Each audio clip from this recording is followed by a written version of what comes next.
وہ सुनता तो मैं कहता मुझे कुछ और कहना था।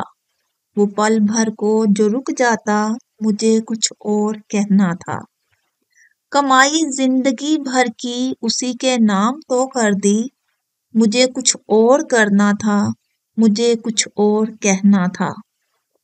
गलत फहमी ने बातों को बढ़ा डाला यूं ही, वरना कहना कुछ था वो कुछ समझा, मुझे कुछ और कहना था। अस्सलाम वालेकुम viewers, welcome to Razia Sultana YouTube channel. आप सुन रहे हैं रजिया सुल्ताना की आवाज में सुमेरा हमीद का लिखा हुआ खूबसूरत नॉवल यारम। होपफुली आपको ये नॉवल ऑडियो की सूरत में बहुत पसंद आया हुआ होगा। मेरे चैनल के साथ कनेक्टेड रहने का बेहद शुक्रिया। मजीद अच्छी तहरीरें सुनने के लिए मेरे चैनल को जरूर सब्सक्राइब करें, वीडियो को लाइक कर दिया करें, अच्छा सा कमेंट कर दिया करें ताकि मेरे चैनल की हौसला अफजाई होती रहे और अच्छी तहरीरें मैं ऑडियो की सूरत में आपके लिए पेश करती रहूं। तो चले स्टार्ट करते हैं यारम नॉवल का लास्ट पार्ट। गहराई है, ऊंचाई है, लोग हैं, पस मंजर में बुझते शहर की चलती रोशनियां हैं और इसके सर के ऐन ऊपर कई सौ क्रिस्टल लड़ियों का छत्ता है जो बरकी अरताश से ऐसे हरकत में है जैसे मशरकी हसीना बेखुदी में अपना आंचल धीमी हवा के सपुर्द कर रही हो। मशरकी हसीना इमराहा मुकाम ऊंचाई पर है और वो माइक के सामने है। वो वीरा। उसने बुझते शहर की जलती रोशनियों को देखा और उसकी आंखें उदासियों के पानी से चमकने लगी और गले को खंकारे बिना उसने बोलना शुरू किया। पहले मैंने बात शुरू की और खत्म करना भूल गई। अब मुझे समझ नहीं आ रही मैं बात कहाँ से शुरू करूं, इमराहा से, खुद से या आलियान से। इमराहा, आप उसे नहीं जानते, मैं भी नहीं जानती थी। मुझे सिर्फ ये मालूम था वो मेरी दोस्त है, लेकिन कुछ वक्त गुजारा मुझे मालूम हुआ मैं उसकी दोस्त नहीं थी। अगर मैं उसकी दोस्त होती तो वो मुझसे वो सब कह देती जो किसी और से नहीं कह सकती थी। वो बात जो उसने ऑपरेशन थिएटर में जाने से पहले कहीं, या उस वक्त जब वो गिर गई थी, जब मैं उसकी तरफ लपकी तो मैंने देखा वो पूरी शिद्दत से आंखें खोले रखने की कोशिश कर रही है। मैंने गर्दन मोड़ कर देखा तो वो इतनी तकलीफ में भी उस समत देखने की कोशिश कर रही थी जिस समत आलियान गिर चुका था। ऐसी तकलीफ, वो बेहोशी में वो हॉस्पिटल आने तक कई बार चौंक कर उठी और उसने आलियान का नाम लिया। जितनी बार वो चौंक कर उठी उतनी ही बार वो अपने जख्मों से ज्यादा किसी और ही तकलीफ में थी। वीरा रुकी। उसने एक नजर सबको देखा। वो देख सकती थी जिनको अपने और आलियान के बारे में बता गई थी। उन्हें इमराहा के बारे में जानना कैसा लग रहा था? शौक। वीरा ने सर उठाकर गिरने के करीब आंसुओं को आंखों के अंदर करना चाहा, लेकिन वो अंदर ठहरे, दूसरे आंसुओं को भी बाहर ले आए। आलियान खूबसूरत दिलों में से एक का मालिक वो सड़क पर ऐसे गिर गया जैसे गोली उसे लगी हो, वो भी सीधे दिल पर। वो रुकी और काफी टाइम रुकी रही। एक ही वक्त में दोनों ऐसे मुझ पर आश्कार हो गए। जब अमराहा ऑपरेशन थिएटर में थी और आलियान सर झुकाए खामोश खड़ा था तो मैं उसके पास गई और उससे कहा वो ठीक हो जाएगी। वो इतनी जल्दी बेहोश ना होती अगर उसके सर पर जरब ना लगती। तो उसकी आंखों से आंसू निकल कर गिरने लगे। एक जवान मर्द रो रहा था, ठीक कर रहा था। एक मर्द अगर अपनी बीवी, बेटी, माँ के लिए रोता है तो उनसे बेहद मोहब्बत करता है। इसलिए कहकर वो हद अफसुर्दगी में नजर आने लगी। जब आलियान एक बार इमराहा को देख आया तो मैंने उसका हाथ थाम कर कहा, तुम एक अच्छे अदाकार हो और इमराहा भी। तुम इमराहा के अलावा सबके साथ खुश रहने की अदाकारी करते रहे। दुनिया के हर इंसान के होते तुमने इमराहा को जाते देखा तो सारी अदाकारी भूल गए। तुम दुनिया के हर इंसान के साथ खुश रह सकते हो मगर जिंदा तुम इमराहा के साथ रह सकते हो। मेरे साथ ताल्लुक निभाने की कोशिश अच्छी थी। तुम्हारे दिल में मैंने अपना एहतराम खो दिया वीरा। उसने इस अंदाज से कहा कि मेरे दिल में उसका और एहतराम बढ़ गया और मैंने कहा, हाँ ऐसा जरूर होता मगर तुमने मुझसे कहा होता कि तुम मुझसे मोहब्बत करते हो। तुमने हमेशा बस कहा कि तुम अच्छी लड़की हो। अब तुम इमराहा को बता देना कि अगर तुम दोनों में तीसरे की गुंजाइश होती तो आलियान ब्राजीला में इमराहा के लिए दीवाना होकर नहीं भाग रहा होता। इस बार तुम उसे ज्यादा यकीन से बताना, ज्यादा वक्त लेना, हाथ पकड़कर बात करना ताकि जा ना सके। वो इनकार नहीं करेगी। मैंने उसे बेहोशी में तुम्हारा नाम बुड़बुड़ाते सुना। उससे बस मंजर की सारी रोशनियां बुझ गई। मैं बेवकूफ थी, ये सब जान नहीं सकी। अब समझ नहीं आ रहा, मैं ये कहानी अपने पोतों को सुनाऊंगी तो मेरे बारे में क्या सोचेंगे? क्या वो अपनी ग्रैंड मॉम को बुरा कहेंगे? उसने गीले गाल साफ किए। वो अपनी ग्रैंड मॉम पर फख्र करेंगे। पीछे से साई ने कंधे पर हाथ रख कर कहा तो वो चौंक कर पलटी। लोग गुम हो गए, लाइट बंद हो गई, कहानी सुना दी गई। वो अकेली खड़ी थी। साईं होटल शिफ्ट हो चुका था, 1 घंटे की नींद भी ले चुका था। फिर वो बेचैन होकर उठा। उसे याद आया वो बहुत खुश सोया था क्योंकि अलमियाए दास्तान तरमिया हो चुकी थी। तो फिर हड़बड़ा कर क्यों उठा? वो बेड पर बैठ गया। इतने साल हुए उसे साईं बने, अब सबके पास जाता, सुनो कोई काम तो नहीं, शायद किसी को मेरी जरूरत हो। वो उठा, दूसरी मंजिल आया, दस्तक दी, जवाब नहीं आया। फिर ये सोचा कि इमराहा के पास हॉस्पिटल ना चली गई हो। उसे फोन किया, फोन बंद था। काउंटर से पूछा, उन्होंने एक बार की तरफ इशारा किया। ढूंढने लगा, वो खामोश खुद से बातें करती, अकेले में उसके पीछे सब सुना, उसे खबर भी नहीं। वो उसका हाथ पकड़कर कमरे में ले आया। दोनों कारपेट पर दीवार के साथ बैठ गए। मैं जानता हूँ तुम दुखी हो, बात साईं ने शुरू की। हाँ, बहुत दुखी हूँ। साईं समझ नहीं आ रहा क्या करूं। मुझे हमेशा यही लगा इमराहा आलियान को दोस्त के अलावा कुछ नहीं समझती। आलियान, साईं ऐसा ही तो होता है। एक ब्रेकअप के बाद कुछ वक्त लगा और सब ठीक। मैं अमेरिका वापस आई तो इमराहा मुझे कुछ बदली हुई लगी। मैंने पूछा तो उसने बताया कि दादा ऐसे लड़के से उसकी शादी करना चाहते हैं जिसको वो पसंद नहीं करती। मैंने पूछा तो तुम किसी और को पसंद करती हो? तो उसने कहा मुझे इस सब में दिलचस्पी नहीं है। ये कहकर वीरा ने तासुफ भरा अंदाज अपना लिया। क्या मैं एक बुरी लड़की हूँ साईं? साईं को जैसे दिली सदमा मिला। पता नहीं, उसने खुद कलामी के अंदाज में कहा। कुछ बातों के हो जाने में हमारा इख्तियार नहीं होता वीरा। उनके होने या ना होने पर एक अच्छा ड्राइवर अगर हादसा कर दे तो इसका मतलब ये नहीं कि वो बुरा है। इसका मतलब है कि सड़क, गाड़ी और दूसरे अवामिल ने मिलकर इस हादसे के असबाब पैदा कर दिए हैं। अच्छे और बुरे वाकये के असबाब बनते हैं वीरा। आलियान को खुद को पागल बनाने की क्या जरूरत थी साईं? तुमने देखा वो कैसे उसका नाम ले लेकर भागता फिर रहा था। उसने खुद को पागल नहीं बनाया वीरा, बस ये उस पर जरा देर से अदराक हुआ। दोनों थोड़ी देर खामोशी से अपनी अपनी जगह अपनी अपनी सोच को सोचते रहे। तुम ग्रैंड मॉम ने आला जरफी को मुजाहिरा किया है। साई ने हंसकर एक नई बात शुरू की। वीरा जरा सा हंस दी। अगर ना करती तो इमराहा रूसियों के बारे में अपने पोतों पोतियों को क्या बताती कि वो खुद गर्ज होते हैं और हमारी जगहों पर काबिज हो जाते हैं। वो खुद रूस आती, ना अपनी पोती को कभी आने देती, बल्कि रूस के बारे में टीवी में कोई चल रही होती तो वो चैनल बदल देती तो सोचती कि रूस दुनिया के नक्शे पर होता ही नहीं तो कितना अच्छा होता। साईं पूरी जान से हंसने लगा। मजाक में ऐसा कह सकती हो, लेकिन हकीकत में ऐसा कभी ना होता। अगर मेरी और आलियान की शादी हो जाती तो ऐसा ही होता। वो अपनी हथेलियां मसलने लगी और ऐसा करते वो ऐसी बच्ची लगने लगी जिसकी सारी गुड़ियां चुरा ली गई हों और उनके कपड़े जला दिए गए हों। साईं ने मोहब्बत से उसे देखा। साईं, उस मशर की लड़की का प्रिंस था। तुम्हारा प्रिंस चार्मिंग कहीं और तुम्हारा इंतजार कर रहा होगा ना? हाँ, बस यही काम रह गया है। सब काम छोड़कर इस प्रिंस चार्मिंग को ढूंढते फिरना या उसके इंतजार में बैठ जाना। मैं एक बालिग इतनी बड़ी सी लड़की हूँ। दी लेडी वीरा, मुझे तुम इन फेरी टेल्स से नहीं बहला सकते। वो चिढ़ गई। फेरी टेल्स हमारी हकीकी जिंदगी से ज्यादा खूबसूरत नहीं हो सकती वीरा।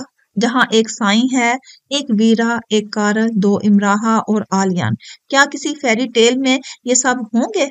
हमारे पास दुख है, मिलना, बिछड़ना, रोना, मुस्कुराना, गिर जाना, उठ जाना, ये सब है। کہیں کم کہیں زیادہ، شاندار محل، قیمتی ملبوسات، آرائش، زندگی، کھیل کود، مسکراہٹیں، خوبصورتی اور نغمے ہی زندگی کو فیری ٹیل نہیں بناتے، زندگی کو فیری ٹیل ہماری سوچ بناتی ہے۔ پرنس چارمنگ وہ نہیں جو ایک بڑی سلطنت کا شہزادہ ہے یا جو بہت خوبصورت ہے۔ پرنس چارمنگ ہر وہ انسان ہے جو ایک شفاف دل کا مالک ہے، جو بلا امتیاز انسانوں سے محبت کرتا ہے۔ میں، تم، آلیان، امراحہ، کارل، ہم سب۔ یہ زندگی تب بھی فیری ٹیل سے خوبصورت ہے جب ہر ساتھ ہمیں فضا میں بس خوشبو محسوس ہوتی ہے، آسمان شاندار محل کی طرح لگتا ہے، زمین مخملی قالین، جوہر ایک نئے قدم پر ایک نئے رنگ میں ڈھلتا ہے۔ ویرا نے سائیں کے کندھے پر سر رکھ دیا اور اسے خاموشی سے سنتی رہی اور سنتے سنتے سو گئی۔ سائیں نے اسے ایسے سوتے دیکھا تو چاہا کہ آج کی پوری رات اسے اس انسان کے لیے دعائیں کرتے گزار دینی چاہیے، اور وہ زیر لب دعائیا نظموں کو ایسے دہرانے لگا کہ وہ نیند سے جاگ نہ جائے لیکن نیند میں ہی سن بھی لے۔ ویرا، ویرا، موت سی برف میں کھلتے اکلوتے پھول کی طرح وہ اس احساس کو خاطر میں نہ لائی کہ خزاں میں وہ اکیلی بہار ہے۔ میری کہانی، یہ دو کردار، طلوع آفتاب سے، دوستی میں حرف خاص سے، مثالوں میں بے مثال سے۔ برازیلا میں وہ وی آئی پی سیٹ سے مینچسٹر آئی جہاں سے اسے ڈاکٹروں کی اگلی ہدایت تک رہنا تھا۔ سارے اخراجات برازیلی حکومت اٹھا رہی تھی۔ وہ اسے مکمل صحت یاب کر کے بھیجنا چاہتے تھے لیکن اسے مینچسٹر آنے کی جلدی تھی۔ اس کی وجہ سے اس کے ساتھ رہنے والوں کی تعلیم کا نقصان ہو رہا تھا۔ وہ سب لوگ ویکینڈ کا سوچ کر میچ دیکھنے گئے تھے۔ این، ڈیرک وغیرہ پہلے ہی واپس آ چکے تھے۔ کارل، ویرا، سائیں اور آلیان اس کے ساتھ ہی تھے۔ کارل کا تو ویسے بھی برازیلا میں ٹی وی پر مستقبل کافی روشن ہو گیا تھا، اسے تو چند اور دن وہاں رکنے پر اعتراض نہیں تھا۔ سادھنا اور لیڈی مہر ایئرپورٹ سے اس کے ساتھ ہاسپٹل گئے اور ہسپتال میں اس کے professors, class fellows, uni fellows آ کر ملتے رہے۔ شیزا بھی اس کے لیے پھول لے کر آئی تھی۔ ڈیرک تو برازیلا میں بھی اس سے کئی بار مل چکا تھا اور دائیں وغیرہ کا گروپ، ہانا، شرلی، سب وہاں پر بھی اس سے مل گئے تھے اور یہاں بھی آتے رہے۔ اسٹور کا مینیجر، اس کے کولیگز اور اس کا پہلا باس تو کئی بار آئے۔ یہ کیسا حادثہ تھا مس اخروٹ جو تمہیں برازیلا میں پیش آیا اور تمہیں ٹھیک کر گیا؟ انہوں نے سنجیدگی سے اس کا جائزہ لے کر کہا۔ مس اخروٹ جواب میں صرف مسکرا دی۔ تو برازیلا نے تمہیں بدل دیا؟ شاید۔ وہ اور مسکرا دی۔ اس دوران کارل نے اس کے لیے لائی جانے والی چاکلیٹس اور کوکیز کو سعادت مندی سے اپنے پاس محفوظ کرنا شروع کر دیا۔ سائیں نے امراحہ سے کہا کہ اس نے سب سے کہا ہے کہ پھول لے جانے کی بجائے وہ چاکلیٹیں لے جائیں کیونکہ امراحہ کو چاکلیٹس بہت پسند ہے نا، اور ایک ایسا انسان جس کے شانے پر گولی لگی ہو اسے ایسی چھوٹی چھوٹی خوشیاں تو مہیا کر دینی چاہیے نا۔ ان چھوٹی چھوٹی خوشیوں میں سے ایک بھی امراحہ کے منہ میں گئی۔ البتہ حال میں کارل نے اپنے کمرے کی حفاظت چوری پروف کر دی۔ جب وہ گھر آئی تو اس کے کمرے کو سادھنا، ویرا اور این نے مل کر مختلف پوسٹرز، کارٹونز اور دعاؤں سے سجا رکھا تھا۔ دیواروں پر اس سب کی مختلف موقعوں پر لی جانے والی تصویریں لگی تھی اور یونی فیلوز کے پیغامات کارڈز کی صورت دیواروں سے جھول رہے تھے۔ یونیورسٹی نے اسے آفیشل لیو دے دی تھی۔ اس کے لیکچر ریکارڈ کیے جا رہے تھے، اسے گھر ملتے تھے۔ سائیں ایک بار اس کے پاس ضرور آتا، کافی پی کر چلا جاتا۔ آلیان یونی سے پہلے، یونی اور جاب کے بعد اتنی بار اس سے مل کر جاتا کہ لگتا وہ واقعی اسپائڈر مین ہے، عمارتیں پھلانگتا آتا جاتا ہے۔ کارل اپنی الٹی سیدھی تصویریں کھینچ کھینچ کر اسے بھیجتا رہتا کہ خوبصورت انسان کو دیکھنے سے انسان جلد صحت یاب ہو جاتا ہے۔ وہ اب تک ہی فون پر دادا سے بات کرتی رہی تھی اور اسے حیرت یہ ہوئی تھی کہ دادا نے ایک بار بھی نہیں کہا نا کہ وہ اسے دیکھنا چاہتے ہیں۔ جب وہ شٹل کاک آ گئی تو اٹھ کر بیٹھنے لگی، جبکہ ابھی اٹھنے سے اس کے سر میں ٹھیسیں اٹھتی تھی اور اس کا بایاں شانہ درد کرتا تھا اور اکثر وہ کئی گھنٹے متلی کا شکار رہتی تھی اور اچانک ہی اسے بخار ہو جاتا تھا۔ تو دادا پہلی بار اسے دیکھ کر بات کرنے لگے کیونکہ اس نے کہا تھا کہ وہ انہیں دیکھنا چاہتی ہے۔ اب مجھے بتاؤ کیا ہوا تھا؟ ایسے ہی फैंस भड़क उठे और लड़ते लड़ते मुझ पर गिर गए। वो टेक लगाकर बैठी थी और उसके चेहरे पर जख्म के निशानात अब कुछ मंदमिल और कुछ काबिले बर्दाश्त हो गए थे। सर को उसने दुपट्टे से ढांप रखा था क्योंकि पिछले हिस्से में लगी बैंडेज सामने से जरा सी नजर आती और गर्दन की भी। बस, दादा ने आराम से पूछा। जी। जो झूठ साधना ने बोला था वो उसे ही लेकर आगे चल रही थी। तुम्हारे बस इतने मामूली से जख्म होने पर वीरा, कारल, साईं और आलियान इतने परेशान हो गए। वो मुझे होश नहीं आ रहा था ना, इसलिए मेरे सर पर चोट आई थी। बस खौफजदा हो गई थी, बहुत बहुत ज्यादा। मैनचेस्टर के हॉस्पिटल में जब वो आई तो सब ने बताया कि वो घर आ चुकी है, और जब घर आ गई तो बताया यूं जाने लगी है। और दादा ने उससे एक भी बार कोई सवाल या तकरार नहीं की। जो वो कहती वो सुन लेते और उसे सेहतमंदी और सलामती की दुआएं देते रहते। जब मैंने बारी बारी वीरा, साईं और आलियान को देखा तो मुझे जैसे कुछ भी सोचने की जरूरत नहीं पड़ी और समझने लगा कि वो मुझ बेचारे बूढ़े पर तरस खा रहे हैं, मुझे सदमे से बचाना चाहते हैं। मैंने शहरियार की मदद ली। वो एक पढ़ा लिखा समझदार इंसान है। उसने कुछ वक्त लगाया इंटरनेट पर और उसे मालूम हुआ कि तसादुम में कुल 3 लोगों को गोलियां लगी हैं और उनमें से एक मैनचेस्टर यूनिवर्सिटी की स्टूडेंट है। फिर उसने यूनिवर्सिटी इंतजामिया से राब्ता किया और उसे बताया गया कि वो एक स्टूडेंट इमराहा वाजिद है। तुमने मुझसे झूठ इसीलिए बोला कि मैं एक बुरा इंसान हूँ। ऐसी खबर सुनकर मुझे कुछ ना हो जाए। साधना से लेकर साईं तक सब मुझसे छुपाते रहे। ये एक अच्छी हिकमत अमली थी। मुझे बुरी जान के लिए इमराहा, लेकिन मैं अंजाइना के दर्द का शिकार इन्हीं दिनों में हुआ। जानती हो किस लिए? क्योंकि तुमने खुद को खुद ही मार जाने दिया। तुमने अपनी जान की परवाह नहीं की। तुमने खुद को अहम नहीं जाना। तुम्हें बहाना मिल गया मरने का। तुमने चाहा कि तुम मर जाओ। तुमने खुद को महफूज करने की कोशिश नहीं की। तुमने अपनी कमजोरी जाहिर की, हिम्मत और ताकत नहीं। यह गलत है। ये गलत तब होता अगर तुम ठीक रहती। तुम मौत की बातें करती थी। मैंने अपना पासपोर्ट इमरजेंसी वीजे के लिए भेजा, लेकिन मुझे वीजा नहीं मिला। मैं वहां आता इमराहा और तुमसे पूछता कि क्या जिंदगी वाकई ऐसी बेकार शय है कि उसे मौत के हवाले कर दिया जाए। नहीं, वो एक हादसा था दादा, और बस। तुम सारी दुनिया से झूठ बोल सकती हो, मुझसे नहीं। वो खामोश हो गई।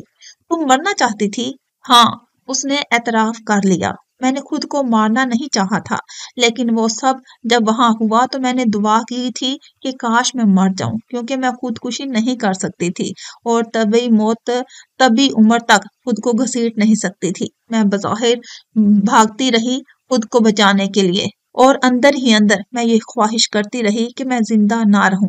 मुझे सजा देने के लिए, ये बताने के लिए कि अगर हम जिंदा लोगों की कदर नहीं करते तो वो मर के अपनी कदर बढ़ा लेते हैं। वो खामोश रही क्योंकि यही सच था। वो आलियान और दादा को मार कर दिखाना चाहती थी, इसलिए भी कि उसे जिंदा रहने में दिलचस्पी नहीं रही थी।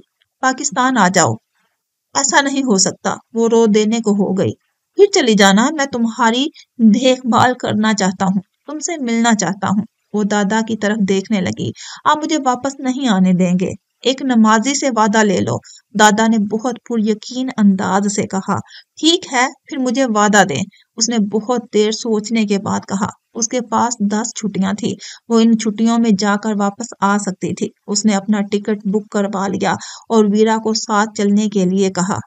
तुम लीव हो, मैं नहीं। वीरा ने उसकी गाल पर चुटकी ली। चंद दिनों की बात है, तुम्हें यूनि से निकाल नहीं दिया जाएगा। वीरा और ज्यादा हंसने लगी, लेकिन शरारत से। मैं तुम्हारा यहाँ इंतजार करूंगी, बल्कि हम सब करेंगे। मैं एक खुदगर्ज लड़की हूं ना वीरा। आलियान के साथ वो आगे इसलिए बढ़ी कि उस पर सिर्फ उसका हक था और खुदगर्जी से भी वीरा के बारे में नहीं सोचा।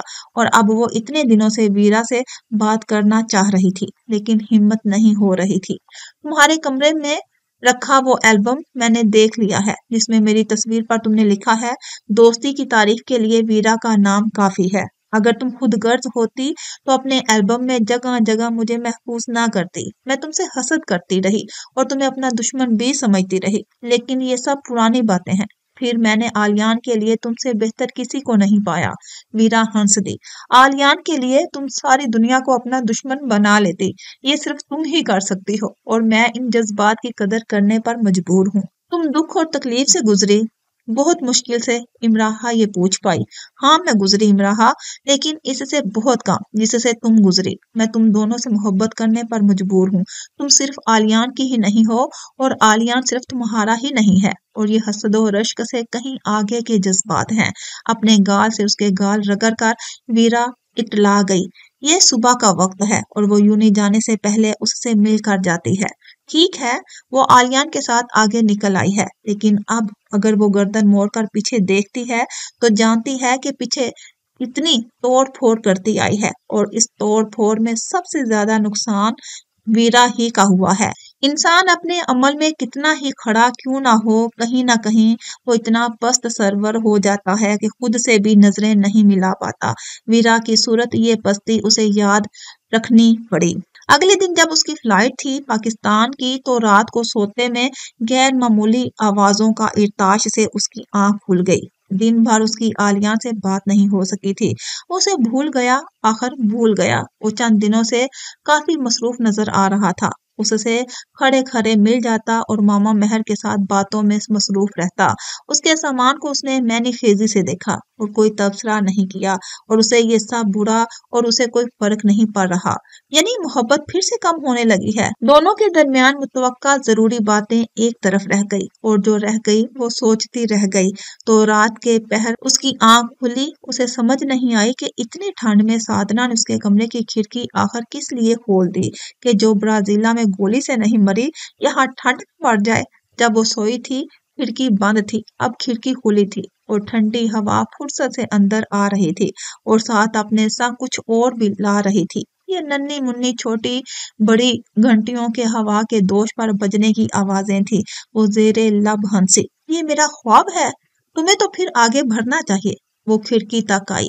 دھند میں لپٹے درخت پر شٹل کوک کے بیرونی دیوار پر لگی لائٹ ایسے پڑ رہی تھی کہ وہ آدھا اندھیرے میں تھا، آدھا نیم روشنی میں، اور جو نیم روشنی میں تھا وہ رنگ برنگی اشکال میں جھولتے کارڈوں سے سجا تھا، اور وہ اس دو شیزہ کی طرح مسکرائی جسے اس کا گمشدہ جوتا مل چکا تھا۔ حال ماضی کے درخت کی شاخوں پر فاتحہ ہونے پر متبسم ہے، تو شہزادے نے جان لیا کہ اسے کیا کرنا ہے، اور ادھوری کہانی مکمل کر لی گئی ہے۔ اس نے اپنا کوٹ پہنا، دائیں ہاتھ سے مفلر کو گردن پر بل دیے بائیں ہاتھ سے اسے کام کرنے میں مشغول ہوتی تھی، لیکن اب یہ مشکل رفع ہو گئی تھی۔ دراصل سارے ہی در بدر برازیلا کے ہسپتال میں ہی رفع ہو گئے تھے۔ حال ماضی کے درخت کی شاخوں پر فاتحہ ہونے پر متبسم ہے، تو شہزادے نے جان لیا کہ اسے کیا کرنا ہے، اور ادھوری کہانی مکمل کر لی گئی ہے۔ اس نے حرم کوٹ پہنا، دائیں ہاتھ سے مفلر کو گردن پر بل دیے بائیں ہاتھ سے اسے کام کرنے میں مشکل ہوتی تھی، لیکن اب یہ مشکل رفع ہو گئی تھی۔ دراصل سارے ہی درد برازیلا کے ہسپتال میں ہی رفع ہو گئے تھے۔ اس نے ہر رات درخت پر جھولتے پیغامات پڑھنے کے خواب دیکھے تھے۔ اس کے خواب نکل کر حقیقت میں بدل گئے۔ وہ باہر آئی اور گھوم کر کمرے کے سامنے لگے درخت کی طرف آئی۔ یہ میرا خواب ہی ہے، ہاں ضرور خواب ہی ہے، وہ بربرائی۔ پیغامات مختلف رنگوں سے جھول رہے تھے۔ آلیان سکے پر کندھا نام امراحہ کی طرف اچھالا جو اس کی پیشانی پر سج گیا۔ امراحہ، اسی سکے پر کندھا نام امراحہ نے آلیان کی طرف اچھال دیا جو اس کی آنکھ کے پاس دمک اٹھا۔ آلیان اندھیرے حصے میں کھڑا تھا۔ امراحہ اس کی موجودگی سے انجان تھی، اور اس کا خیال تھا امراحہ کو درخت تک لانے میں بہت دشواری ہوگی، مگر ایسا نہیں ہوا۔ اندھیرے سے روشنی کی طرف اس نے قدم بڑھائے۔ محرم کے کانوں میں سرگوشیاں عیاں کرنے کو لپکی، اور پس منظر میں اللہ رکھا رحمان کی راز و نیاز کرتی دھنیں پریم پریت کے سرگم پر دل دھنتے محو اظہار ہو گئی۔ دونوں اپنی اپنی منزل طے کر رہے تھے۔ امراحہ کا خیال تھا کہ اس سیج لڑی کو کارل اور سائی نے مل کر سجایا اور چلے گئے۔ اس نے ہاتھ بڑھایا اور ہوا میں جھولتے پیغام پکڑ کر پڑھنے لگی۔ میں نے تمہیں بہت یاد کیا۔ دل فریب خوشی کے احساسات امراحہ کے دل پر نازل ہونے لگے، اور وہ دوسرا پیغام پڑھنے لگی۔ تم ایک جادوگر ہو امراحہ۔ امراحہ یوں مسکرائی جیسے اس کی بات چرا لی ہو۔ جب تم نے رونا شروع کیا، میرا دل چاہا میں بھی تمہارے ساتھ رو دوں۔ کیونکہ ایک ہی جیسے لوگوں کو ایک ساتھ موقع کب ملتا ہے۔ امراحہ نے کہکا لگایا اور ڈر گئی کیونکہ اندھیرے میں درخت کے پیچھے سے آلیان سامنے آ گیا۔ او تم یہاں ہو؟ ہاں تو مجھے کہاں ہونا چاہیے جہاں غائب رہنے کے لیے تم موجود رہتے ہو۔ اسے یاد آیا وہ تو اس سے ناراض تھی۔ وہ محبت سے اسے دیکھتا رہا اور یہ ناراض ہونا فرض سمجھتی، حق بھی۔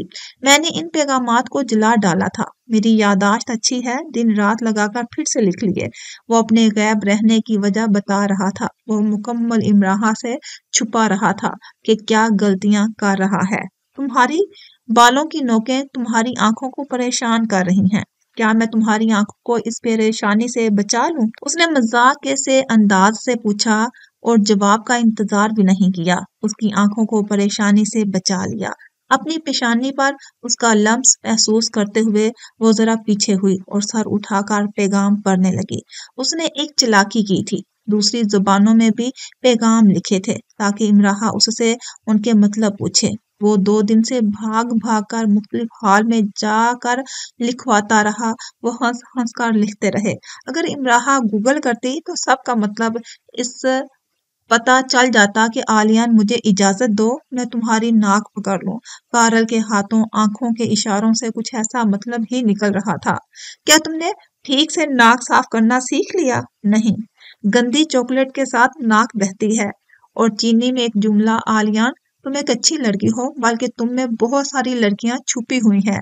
اور جاپانی جملے کا ترجمہ خدا کے لیے اپنے ایشین فلیگ کو سنبھال کر رکھو۔ آدھی یونی ان سے الجھ کر زخمی ہو چکی ہے، جو بچی ہے وہ زخمی ہونے کے لیے قطار میں کھڑی ہے۔ اور مصری جملہ تھا شکر ہے خدا کا ہمارا مانچسٹر ڈوبنے سے بچ گیا۔ اور کورین جملہ آلیان مجھ پر شکر لازم ہے لکھنے کے لیے کہا تھا، اور کچھ یوں لکھ گیا، ہم بھی مانچسٹر کی پیداوار اپنی امراحہ لاہور پر اترے گی۔ انہیں بھی معلوم ہو دن میں تارے رات میں سورج کیسے دکھتے ہیں، پھر کیا وہ شکر ادا کریں گے۔ اگلا جملہ اطالوی میں تھا۔ وہ وہاں پہنچ گئی۔ یہ کیا لکھا ہے؟ اس نے زمین پر گھٹنے ٹیک دیے، اس کا ہاتھ پکڑ لیا۔ اس پر یہی لکھا ہے، میرے سامنے جھک کر میرا ہاتھ تھام لو۔ اتنے چھوٹے جملے کا اتنا بڑا مطلب؟ ہاں، جیسے ایک امراحہ کا مطلب سارا آلیان۔ اس سے اگلا پیغام فرینچ میں تھا۔ اس نے چور آنکھوں سے آلیان کو دیکھا اور پوچھنے کی غلطی نہیں کی مگر بتانے کی جلدی کی۔ اس کا مطلب ہے میرا دوسرا ہاتھ بھی تھام لو۔ بیٹھتے بیٹھتے ہی اس نے اس کا دوسرا ہاتھ بھی پکڑ لیا۔ اس بار اس کی ہنسی اتنی گونجی کہ سیف الملوک میں پریوں کی آنکھوں میں چمک اتر آئی ہو جیسے۔ ایک پیغام کو وہ دوبارہ دہرانے لگا، ہاتھ پکڑ کر، امراحہ مجھ سے شادی کرو گی؟ جان کر دہرایا۔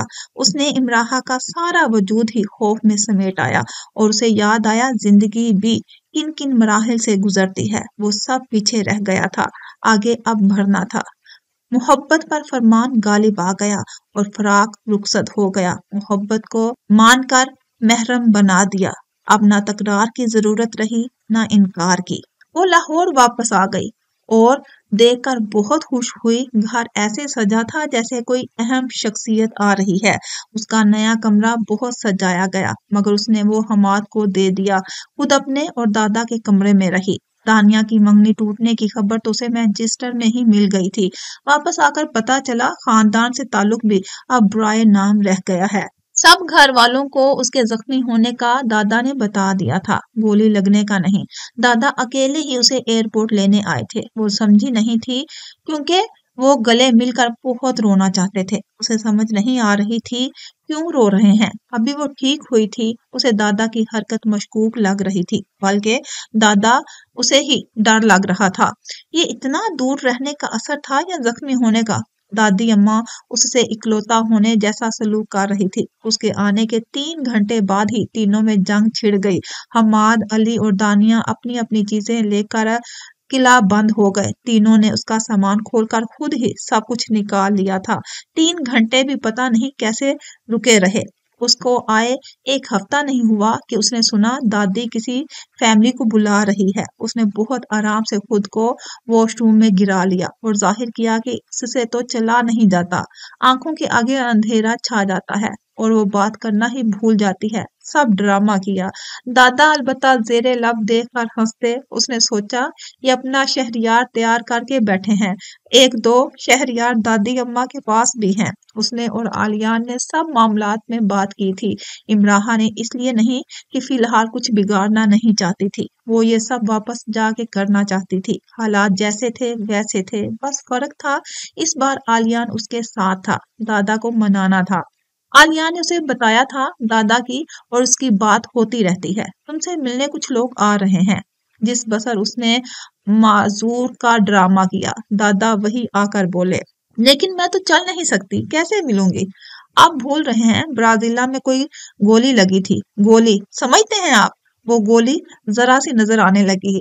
हाँ, गोली मतलब गोली ही। दादा हंस पड़े। तो गोली खाना आसान है? इतना दर्द रहता मुझे चक्कर भी आते हैं। मैनचेस्टर से लाहौर सिर्फ आपके लिए आई हूँ। इसका ये मतलब नहीं कि मैं ठीक हो गई।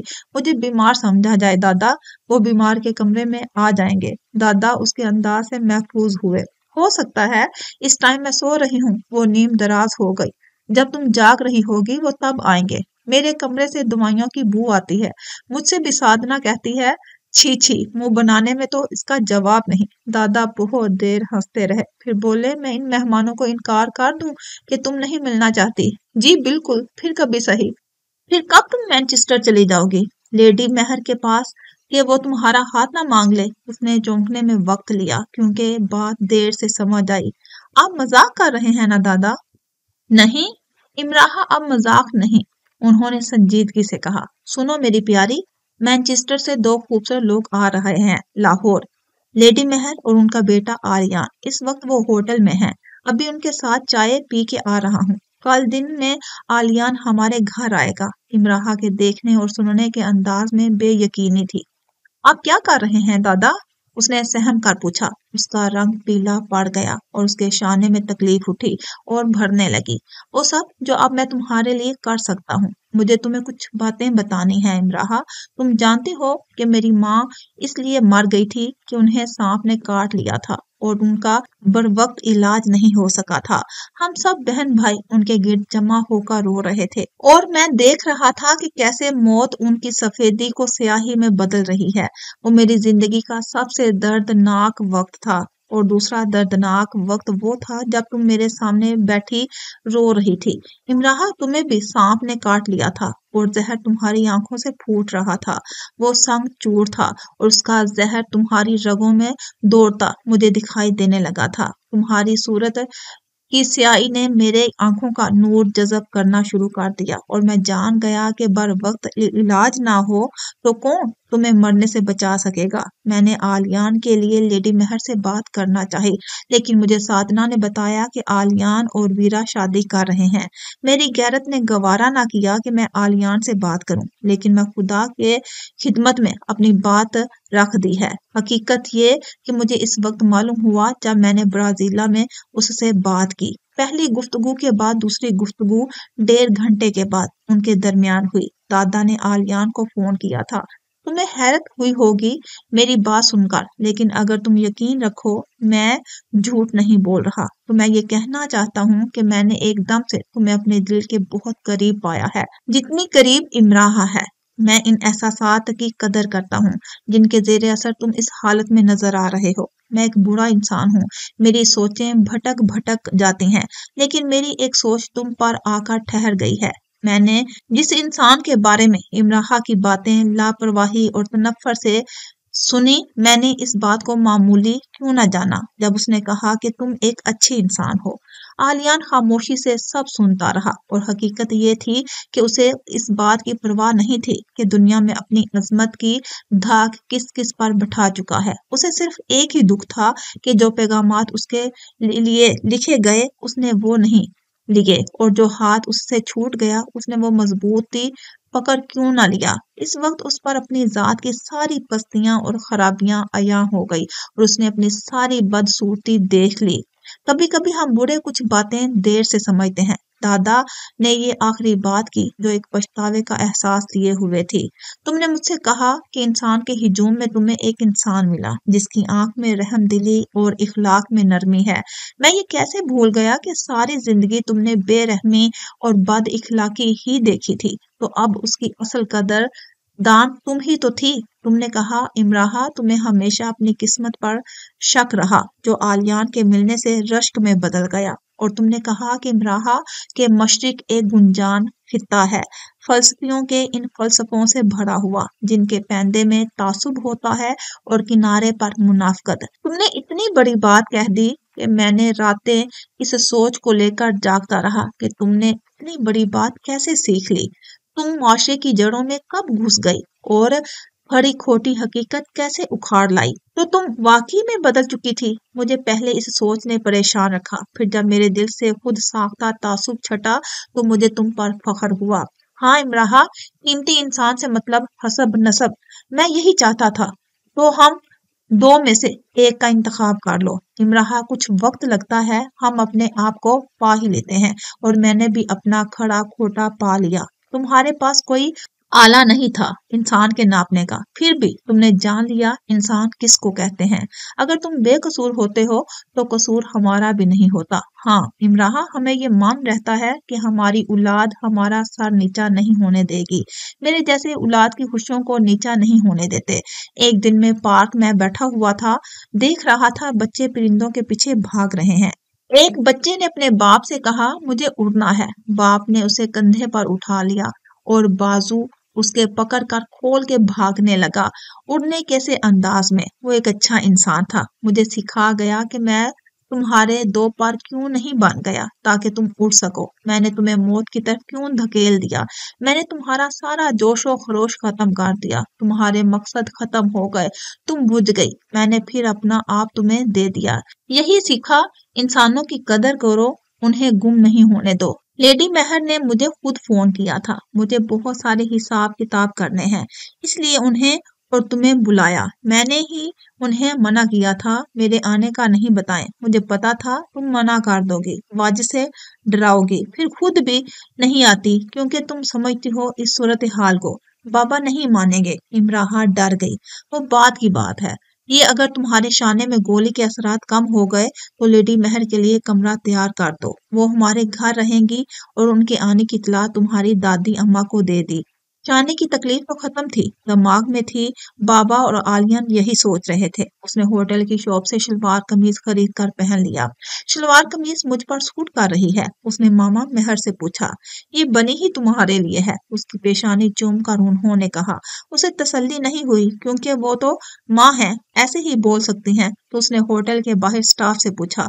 सब ने हंस कर कहा हाँ। उसने सोचा होटल वाले हैं, इखलाक निभा रहे हैं, लाहौर वालों से पूछना चाहिए। सड़क पर 2-4 नहीं 8-10 लोगों से पूछा। वो हंसकर जवाब देते उसे दिल चाह रहा था सबको गले लगा ले। सज्जनों बेलियो, मैं आज लाहौरी हुआ, आज से यही मेरा लिबास है, मैं भी लाहौरी हूँ। आप खीर को उंगली से चाटते हो, मैं भी आज चाटूंगा। अभी नया हूँ, पतंगबाजी भी सीख जाऊंगा। नहारी पाए नान डुबो डुबो कर खाया करूंगा।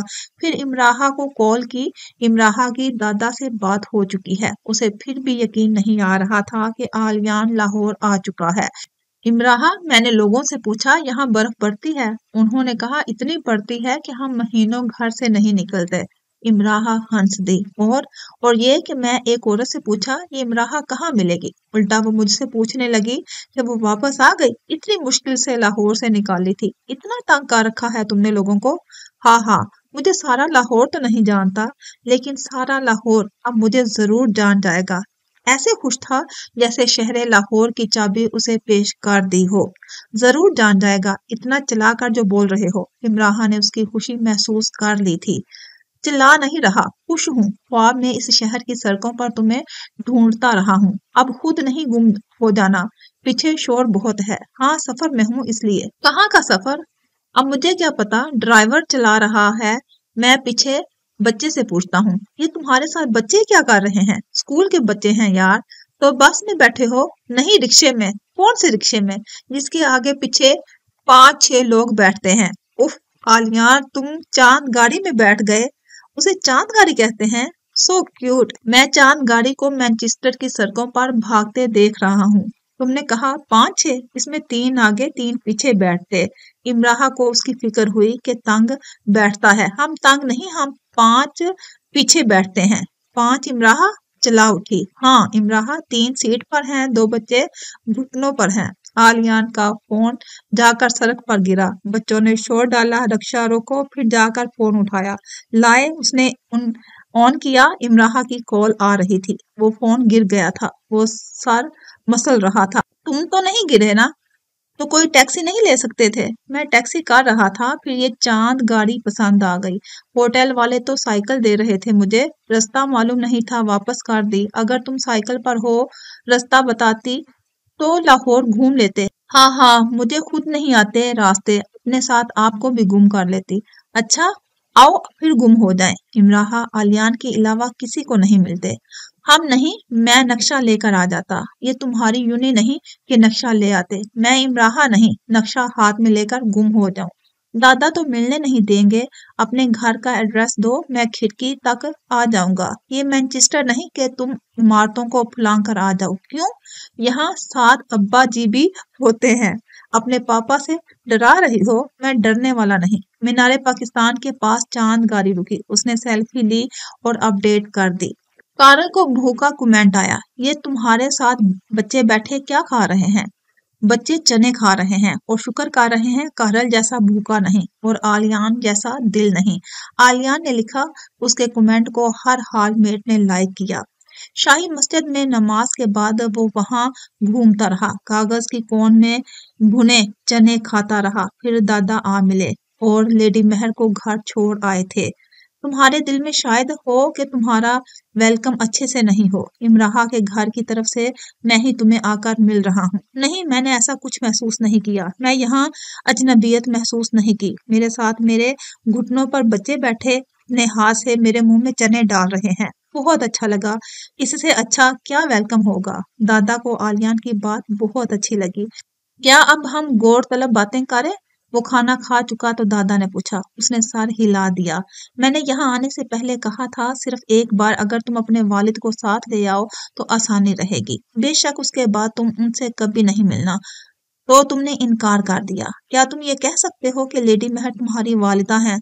दादा अच्छी तरह जानते थे वो बहुत बड़ी बात कर रहे हैं और वो वाकई बड़ी थी। आलियान के चेहरे का रंग एकदम बदला। मामा मेहर मेरी मामा ही हैं, मगर मामा मार्गरेट की मौजूदगी छुपाना उन पर जुल्म है और मैं दूसरा इंसान होऊंगा जो उन पर जुल्म करूंगा। मैं आपसे दरख्वास्त करता हूँ, इमराहा के घर वालों को मामा मार्गरेट का बताएं। पहले से ही उसने बहुत ठहर ठहर कर बात की। तुम यहाँ के मसाइल को नहीं जानते। मैं अपनी खुशी के लिए अपनी माँ को कमतर कैसे कर दूं? आलियान इमराहा का बाप नहीं मानेगा। आलियान खामोश हो गया। जो मीठा खा चुका था वो कड़वा हो गया था। दादा को एहसास था उसका दिल दुखाया है। उन्होंने फोन पर बहुत बातें की, मगर ये बात सामने करना चाहते थे। शायद तुम सोचो वाजिद एक जाहिल इंसान है, तुम उस जैसे सब बाप ऐसे ही हैं। लेकिन दरअसल ये हमारा हिसाब किताब है, सीधा सीधा हिसाब। खजूर के दरख्त से जो उतरे वही खजूर, जो झाड़ियों से मिले वो खजूर नहीं होती। हम लोग बुनियाद को देखते हैं आलियान। हमारे यहाँ शादी 2 लोगों में नहीं 2 खानदानों में होती है और 2 खानदान मिलकर निभाते हैं। दुनिया भर भी घूम लो, कोई बाप अपनी औलाद का नुकसान नहीं सोचता और कोई माँ नहीं जो बच्चों को खुशी के लिए कोशिश नहीं की हो। इमराहा का बाप भी उसका बुरा नहीं चाहेगा, ना माँ उसकी खुशी से हासद करेगी।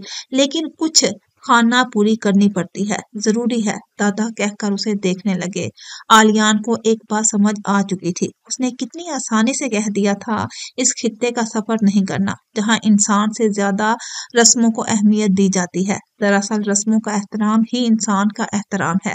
मुझे तुम्हारी एक बात बहुत अच्छी लगी थी, तुमने इमराहा को इकसाया नहीं, वरना जमाना ऐसी तरक्की कर चुका कि ये काम मुश्किल नहीं था। नहीं, मैं ऐसा कभी नहीं कर सकता। अगर करता भी तो इमराहा कभी नहीं मानती। मैं जानता हूँ तुम कल आ रहे हो, पर कोई बात नहीं करना, बाद में देखा जाएगा। दादा कोई ज्यादा पुरुम्मीद नहीं लग रहे थे। تمہارا گھر بہت خوبصورت ہے امراحہ، شکریہ۔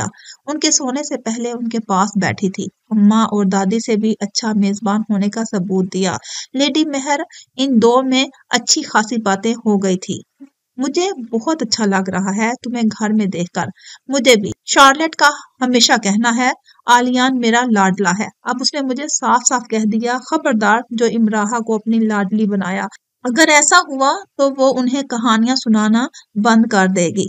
امراحہ ہنسنے لگی۔ پھر ایسا غضب مت کیجیے گا، اس نے جب تمہیں مورگن کی شادی میں دیکھا تھا تو میرے کان میں کہا تھا آپ کی بہو خود چل کر آپ کے گھر آ گئی ہے۔ امراحہ ہنس دی، لیکن خوف سے وہ ٹھیک سے خوش بھی نہیں ہو پا رہی تھی۔ دانیہ اس کے ساتھ آ کر بیٹھ گئی تو لیڈی مہر نے اس سے کہانی کی فرمائش کر دی۔ امراحہ اٹھ کر کمرے میں آ گئی اور دادا کا انتظار کرنے لگی۔ دانیہ کو گوسپ میں کافی دلچسپی لگ رہی تھی۔ اس کا سہارا لے کر اس نے اپنی کالج کی لڑکیوں کی الٹی سیدھی کہانیاں بنا کر سنانی شروع کی اور کہانی اتنی دلچسپ ثابت ہوئی کہ 10 منٹ کے اندر اندر لیڈی مہر سو گئی۔ دیکھا میری کہانی کا کمال، دانیہ نے فخریہ انداز میں کہا۔ ہاں دیکھا، بوگس کہانیوں پر انہیں ایسے ہی نیند آ جاتی ہے۔ تم جل رہی ہو، تمہاری خوش فہمی کو جلا رہی ہوں۔ اگلے دن لنچ سے پہلے آلیان دادا کے ساتھ گھر آ گیا اور کافی دیر تک حماد، علی، بابا اور دادا کے نرگے میں بیٹھا رہا۔ اماں اور دادی سے بھی بات چیت ہو گئی اس کی۔ کچھ دیر کو وہ ذرا اکیلا ہوا تو اس نے اپنی ایک سیلفی لی اور فخریہ اپ ڈیٹ کر دی۔ امراحہ کے گھر لنچ کے لیے۔ کنجوس، امراحہ نے کیا بنایا ہے تمہارے لیے؟ کارل کا فوری فون آیا۔ مینچسٹر کے بہن سے کارل کا بھیجا پرائم ڈش ہے۔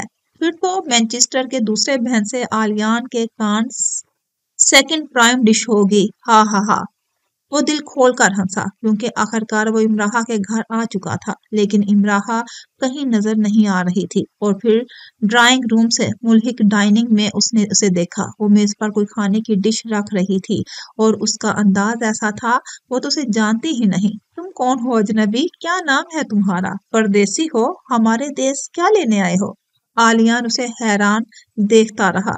یہ امراحہ کو کیا ہوا؟ لنچ جو امراحہ اور دانیہ کے علاوہ سب نے ساتھ بیٹھ کر کیا کے بعد دادا نے آلیان کو چلنے کا اشارہ کیا۔ یعنی یہ کیا؟ آلیان نے منہ بسوڑ لیا۔ اس نے تو امراحہ کا کمرہ بھی نہیں دیکھا تھا، نہ ٹیرس، نہ کھڑکی، نہ پورا گھر کہ وہ لاؤنج کے کس صوفے پر بیٹھ کر لیٹ کر ٹی وی دیکھتی تھی اور کس پر سے سوتے میں لڑک کر گر جاتی تھی، کس دیوار کی کس تصویر کو ٹانگتے سٹول پھسل گیا تھا اور لون کے کس حصے میں وہ کرکٹ کھیلتی رہی ہے، اور اس کے گھر کے آس پاس کے وہ کون سے گھر ہیں جن کی ڈور بیل بجا بجا کر وہ بھاگتی رہی ہے، اور وہ کون سا گھر ہے جس کی بیل بجاتے اسے الیکٹرک شاک لگا، اور گھر میں وہ کون سی اونچائی ہے جس پر سے وہ سپر مین بنی کودنے والی تھی، اور وہ کون سی دیوار ہے جس پر اس نے اسکول کا ہوم ورک لکھ دیا تھا اور بدلے میں اس کے کان لمبے اور پونیاں ڈھیلے کی گئی تھی، اور وہ لکڑی کی الماری کہاں ہے جہاں وہ چھپ کر بیٹھ کر جایا کرتی تھی کہ گھر کے باہر ایک شیر آ گیا ہے اور وہ ہم سب کو کھا جائے گا، بڑا سا منہ کھول کر بس گڑپ کر جائے گا ہمیں۔ ہاں جی۔ آلیان کو ہوٹل آنا پڑا اور رات کو دادا لیڈی مہر کو بھی ہوٹل چھوڑ گئے۔ انہوں نے رشتے کی بات کر دی تھی اور آلیان کے لیے امراحہ کا ہاتھ مانگ لیا تھا۔ واجد صاحب نے دادا کے اشارے پر ان سے کہا کہ وہ سوچ کر جواب دیں گے۔ دادا کے علاوہ امراحہ اور امراحہ سے متعلق معلومات سب کو بہت کم تھی۔ وہ سب بہت اوپر اور اوپر کی باتیں جانتے تھے، جیسے انہیں پتا تھا کہ امراحہ کی لینڈ لیڈی ایک بیوہ خاتون ہے، انہوں نے 10 بچے لے کر پالے ہیں، اس کا انہیں علم نہیں تھا۔ انہیں پہلے اس بات پر حیرت تھی کہ امراحہ کے آتے ہی فوراً وہ کیوں آ رہی ہیں۔ دادا نے کہہ دیا کہ میں نے ہی بلایا ہے، ان کا بیٹا ہے، اس کے لیے امراحہ کا ہاتھ مانگنا چاہتی ہیں۔ امراحہ اسی گھر میں رہتی ہے جس میں یہ لڑکا رہتا ہے؟ واجد صاحب کا پہلا سوال یہ تھا۔ نہیں، لڑکا ہاسٹل میں رہتا ہے۔ اپنے گھر کے ہوتے ہوئے ہاسٹل میں کیوں رہتا ہے؟ یہ خاتون مہر جسمانی نقص کا شکار ہو گئی تھی، ان کے ساتھ ہندوستانی لڑکی ان کے دیکھ بھال کے لیے رہتی ہے، اور امراحہ کی طرح چند دوسری لڑکیاں، تو لڑکے کا قیام انہیں مناسب نہیں لگا۔ یہ آلیان کے گھر آنے سے پہلے کی باتیں تھیں جو دادا نے دادی، اماں اور واجد صاحب کو بتائی۔ وہ چاہتے تھے کہ آلیان سے مل لیں تو باقی باتیں بعد میں ہوں، اور سب نے آلیان سے मिल लिया और अल्फाज के इस्तेमाल के बगैर ये भी बता दिया कि उन्हें आलियान से मिलकर कितना अच्छा लगा हो। तो दादा ने बाकी बातें बताने का फैसला किया। आप कह रहे थे इमराहा के कॉन्वोकेशन के लिए आप मैनचेस्टर जाएंगे, तो अब मैं भी आपके साथ चलूंगा, फिर देखेंगे क्या करना है। दादा ने अपने आप को तैयार किया। वो अपने बेटे से खौफजदा नहीं थे, लेकिन वो चाहते थे जो बातें अब वो आगे करने जा रहे हैं उन पर भड़की बजाय तहम्मुल से तबादला ख्याल किया जाए। क्या तुम्हें आलियान पसंद नहीं आया? आया है, इसीलिए तो कह रहा हूँ वहां चलेंगे, देखभाल कर लेंगे। मैंने देखभाल लिया है, मैं चाहता हूँ हम दोनों का निकाह कर दें। मंगनी के हक में मैं नहीं हूँ। दादा ने अपनी तरफ से बड़ी समझदारी का मुजाहिरा किया। आपने कहा देखभाल लिया है उसे? आप तो खुद पहली बार मिल रहे हैं और इतनी जल्दी क्या है मंगनी या निकाह की? कुछ ही महीने हैं ना, हम चलेंगे फिर देखेंगे। ठीक है, हम मैनचेस्टर चलेंगे, लेकिन तुम सब्र तहम्मुल से मेरी चंद बातें सुन लो। वाजिद साहब की पेशानी पर पहली बार शिकन नमूदार हुई। कैसी बातें? आलियान मुसलमान है और बहुत अच्छा लड़का है। वही तो, आपको कैसे पता बाबा कि वो अच्छा है? वो हमसे पता चल जाता है इस दलील को कि वो किसी भी दलील से पायदार नहीं बना सकते थे। ऐसे एक बार मिलने से नहीं पता चलता। मेरा तजुर्बा इतना हो चुका है कि मेरा तजुर्बा आप जितना नहीं हुआ और मुझे तजुर्बा नहीं तसल्ली करनी है। दादा ने ऐसी गहरी सांस ली जैसे खुद को तसल्ली देते हों। दरअसल खातून महर एक बेउलाद बेवा खातून है। उनके शोहर डॉक्टर थे। इन खातून ने बच्चों की परवरिश के एक प्राइवेट अदारे से 10 बच्चे लेकर पाले। आलियान के वालिद का नाम वलीदुल बशर है और वो इस वक्त नॉर्वे में है। वलीदुल बशर और आलियान की माँ के दरमियान अलैदगी हो गई थी। दादा की समझ में नहीं आया कि किस बात को पहले करें और किसको बाद में। वो जरा घबरा से गए। तो ये खातून आलियान की खाला है या कोई और रिश्तेदार? शिकन गहरी होने लगी। ये उसकी माँ है, पाला है उसे। दादा शिकन की गहराई नाप सकते थे। वाजिद साहब बहुत देर तक अपने बाप की शक्ल देखते रहे। उनकी सारी खुशी काफूर हो गई जो आलियान से मिलकर हुई थी। यानी आलियान भी इन्हीं 10 बच्चों में से एक है जिन्हें यतीम खाने से लेकर पाला है। उनका अंदर फट सा गया। यतीम खाने नहीं, बच्चों के। एक ही बात हुई ना बाबा, बाप ने क्यों नहीं रखा उसे? वो आलियान से उसे कहा नाम भी नहीं लेना चाहते थे। दादा जान गए कि कैसा वो लड़का जिससे वाजिद खुश इखलाकी से बात करता रहा अब बद इखलाकी से जहर बहस लाए जाने लगा। आलियान की वालदा उसके बचपन में फौत हो गई थी। दादा ने कहा, मैं बाप का पूछ रहा हूँ। वो तलखी से बोले, बाप उसका लापरवाह इंसान है, उसको कभी बेटे की परवाह नहीं हुई। बाकी रिश्ते दादा नाना मामू। आलियान की माँ अपने वालिदैन की इकलौती औलाद थी और उसके वालिदैन उसकी शादी से पहले वफात पा गए। तो उसकी शादी किसने की? वलीदुल बशर के साथ। हमारे और उनके माहौल में फर्क है वाजिद, रिश्तों में तो फर्क नहीं होता, खूनी हर जगह होते हैं। बोले ना, बाप ने क्यों नहीं रखा उसे? आपने मना किया था मैं उनसे कुछ ना पूछूं। मैं यही समझा वो इमराहा की लैंड लेडी का बेटा है। बाप ने क्यों नहीं अपनाया? वो भी एक लड़के को। कुछ तो वजह होगी। मैं कारोबारी आदमी हूँ, मुझे पागल मत बनाए। इमराहा आपकी लाडली है, इसका ये मतलब नहीं कि उसे आजादी दे दी जाए। ये इमराहा के साथ पड़ता है ना, ये इमराहा और आपका रचाया हुआ खेल है। इमराहा लेडी मेहर को उसकी माँ बनाकर ले आई और वो यतीम खाने से होता आजाद मुआशरे की पैदावार किसी का गुनाह